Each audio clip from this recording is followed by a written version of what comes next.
paano maglagay ng cellphone number or contact number sa ating mga Facebook. So yan po Lodi, so mga naghahanap po dyan at mga nagtatanong po sa ating mga tutorial kung paano ba daw maglagay ng cellphone number or contact number sa ating mga Facebook. So ganito lang po Lodi ang gagawin nyo, napakadali lang naman po nito. Open lang natin ang ating mga Facebook and then pagdating po dito, pumunta tayo dito sa tatlong slash natin. Pagdating po natin dito naman, i-scroll up lang po natin, makikita natin ang setting and privacy. And then, setting. Pagdating po natin dito sa setting, hindi po lahat pare-parehas ang lumalabas ng mga setting ng Facebook natin. Ang gagawin nyo lang po, i-search nyo lang po dito, pwede nyo pong i-click yung search button na yan, i-search nyo po dyan ang contact info or contact information sa inyong search button na yan, okay? So dito sa akin, andito lang po siya sa personal detail. So minsan po ang lumalabas tong personal detail nasa baba, minsan nasa gitna. Minsan naman po ang nasa taas na yan ay profile information or contact information na ang makikita nyo dyan. So dito pupunta po ako sa personal detail. Ayan. Open natin.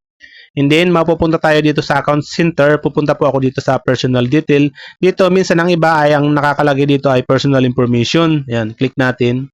And then, mapupunta tayo sa ating personal detail. Minsan, personal information din po ito. I-click lang po natin itong contact info. Ayan. Kung makikita nyo na po agad yung contact info, i-open nyo po agad. Ayan. Tapos, lalabas po dyan yung email or number kung meron po kayo dyan na nakasave or nakakonect sa inyong mga Facebook account. Okay? So, dito po, kung mapapansin mo, isa lang po ang nakalagay dito kasi dinilit ko po yung iba dito para po may tutorial sa inyo. So, ang gagawin po natin, siyempre, mag-add tayo ng contact number or cellphone number din sa ating mga Facebook. Kaya po, wala pa po kayo nakikita dyan. Pwede po kayo mag-add ng iba pang mga cellphone number, kahit dalawa, tatlo, nasa sa inyo po hanggang kailan po ang pwede nyong gustong ilagay po or i-connect or i-save po sa inyong mga Facebook. Mas marami po, mas maganda kasi po, in case na bawa malak or mahack yung mga account nyo or bawa kailangan nyo po ng code, ang contact or cellphone number po ang isa sa mga nakaka-receive ng code para po malaman nyo yung paano po malagin yung inyong mga Facebook. So dito po, i-click lang po natin tong add contact. Ayan, add new contact sa baba.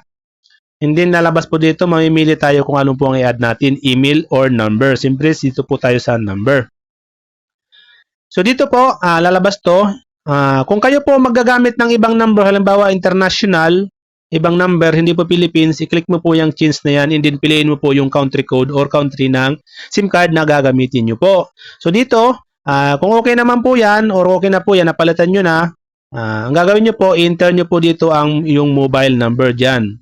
So pag nag-enter po tayo ng mobile number, wag po natin ilalagay isasama ang 0 or yung 0 nasa unahan po. Kahit anuman pong number ang gamit nyo, kailangan po wag po natin isama yung 0 kasi meron na po siyang country code sa taas. Mag-i-start na po tayo sa second number. Halimbawa po 9, ganyan. Sa Pilipinas, 9 po di pa after 0. Halimbawa tapos, ayan, the rest na ganyan. Pag okay na po, nilagay nyo na po yung number, i-click nyo lang po yung profile nyo. Kailangan nyo pong i-select dyan ang profile nyo. Ayan. Kasi po, minsan dalawa po yan kung nag-create po tayo ng another profiles under sa isang profile. So dito po, pag okay na po yan, i-click mo lang po itong next na to. And then, makaka-receive po kayo ng code, 6-digit code sa number na inilagay nyo po dyan. Katulad po niyan. Ayan. Ganyan po, 6-digit confirmation code po. Kailangan nyo po yung ilagay doon sa, ayan, yung 6-digit na yan po, i-copy nyo po yan, ilalagay nyo po dito.